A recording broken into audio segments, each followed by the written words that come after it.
Bobcat News, I'm Marco Olivas. And I'm Maureen McCain. Most people love their pets and want to keep them safe. But according to American Humane, 10 million pets are lost in the United States each year. Reporter Lizette Sines explains how Tyrone is caring for lost animals. Tyrone is having a problem with the lack of animal care in the community. Tyrone Police Chief Carl Robertson says the big issue the town is facing is unregistered dogs. The big issue that we have, and I can only speak for Tyrone, is the unregistered dogs. You have rabies tags that you have to get, and then we have a city tag you're supposed to get. The city tag it's $5, and what that enables us to do is if we catch your dog, there's a number on that tag, and we can go to that number, find out who owns the dog, and get the dog home.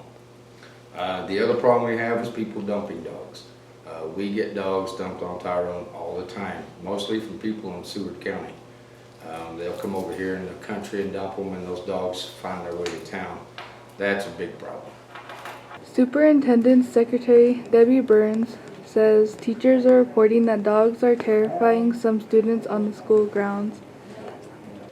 Yes, it is. We have a lot of the younger elementary that are afraid of the dogs. I don't know whether dogs have jumped on them, bit them, or what, but they cry and they scream if a dog even comes near them.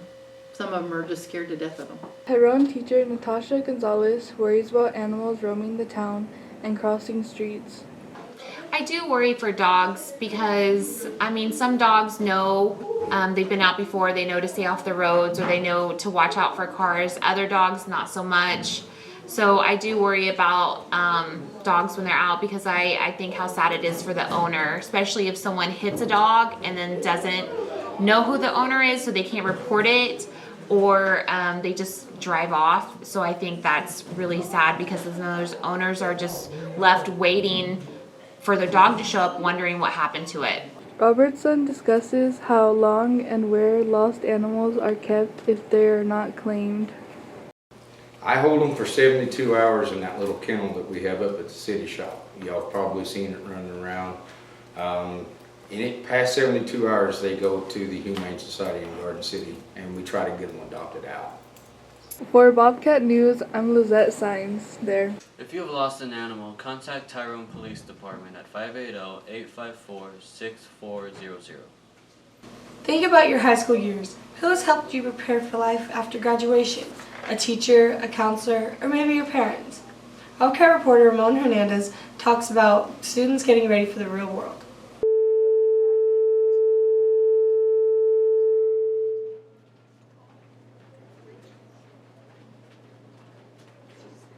Tyrone High School is trying to prepare students for reality after graduation, and student success is Tyrone's #1 priority, especially for upcoming seniors. Counselor Deborah Blosser states that she would like Panhandle schools to collaborate together to create a work fair. We need to require the students to research careers, the ones they want to learn about, and maybe even put that together in a paper form and present it to their class so the other class members can hear about that career. And I think it'd be interesting for the teachers to present to the students how their career path has gone. Because some of us have got into education in kind of a roundabout way, and I think it might be interesting. Deborah encourages students to visit technical schools or at least have a school representative come to Tyrone to talk about their programs. We could have speakers come to the school or on Zoom at least. People in professions where they never went to college, and they could talk to the students about that and how that occurred. I know Seaboard is one of our kind of local businesses that a lot of their jobs you don't have to have a college degree. So it'd be nice if they would come and talk to us more.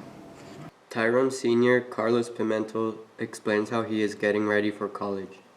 Preparing myself by doing work here at school and at home, cleaning, feeding animals, just working on random things I can find.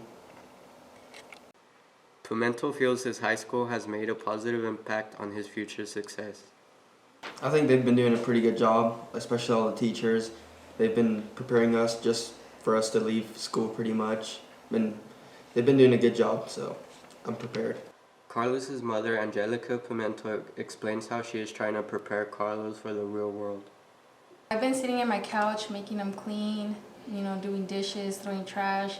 He's been cooking dinner. I've been trying to teach him to cook so that way he doesn't waste his whole check at McDonald's. Pimento believes the high school has been doing great to prepare students for life after graduation.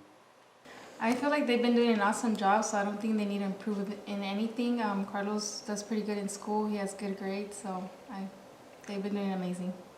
For more information about college or vocational careers, email school counselor at dblazer@tyronbobcats.org. Can dancing bring rival schools together? Bobcat reporter Karina Creo explains why Tyrone might be co-opting future school dances.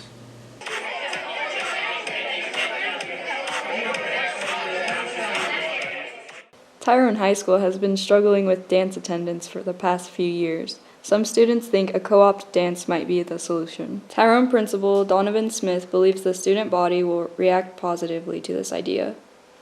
I think it'll go well. It may not go well often, but maybe if we can do this once a year, I think it will give us a chance to do something as a community with our other schools, and anytime we can work with the other schools, it's going to benefit our students and their students. I think the kids will be excited.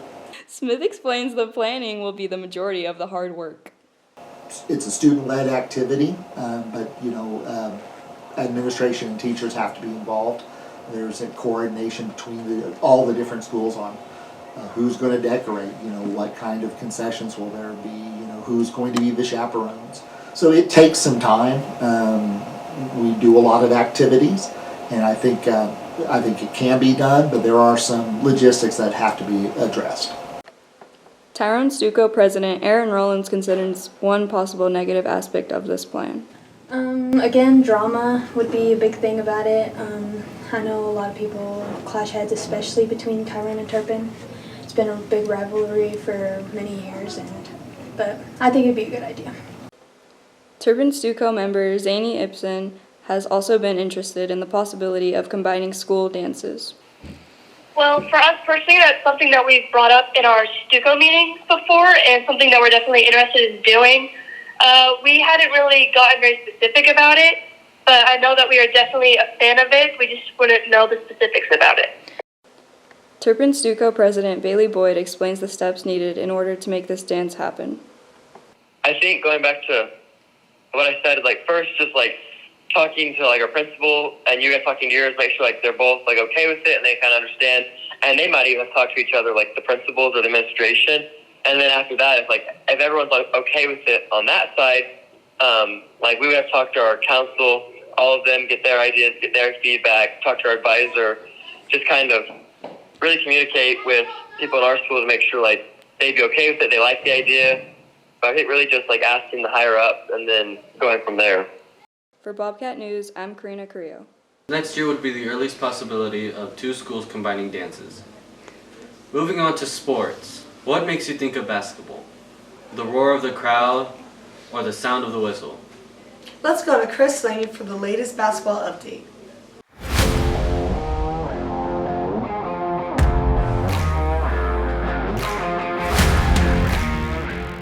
Welcome to Bobcat Sports. I'm Christopher Langley, and this is our fall recap.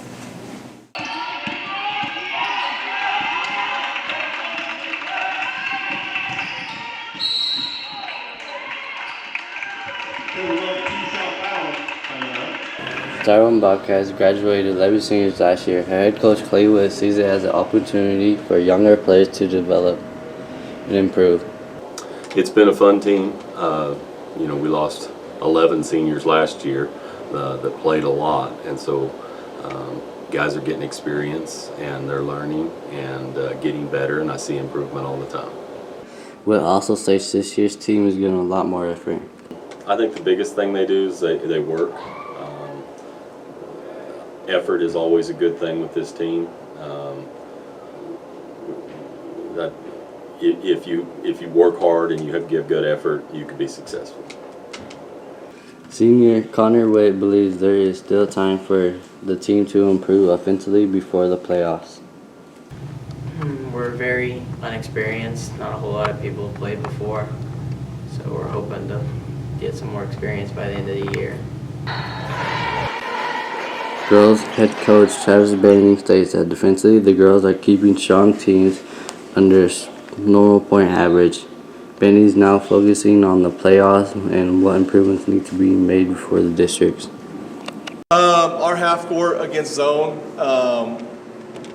we do a good job, but we got to finish when people are packing the lane on us and stuff like that. When teams get out and pressure us, we find open areas in the court, but when they just pack in their zone, we've got to shoot a little better to widen them out so we can get those driving lanes. Senior Cameron Gossman thinks this year's team can go the distance. I think we're pretty good this year. We could make it pretty far. For Bobcat News, I'm Christopher Langley, and we'll see you next time. Go Cats! If you would like to watch the upcoming games, visit www.nfhs.com for the latest in sports. For Bobcat News, I'm Marco Olivas, and remember to have a great day. And I'm Morgan McCain. See you next time for your latest Bobcat News.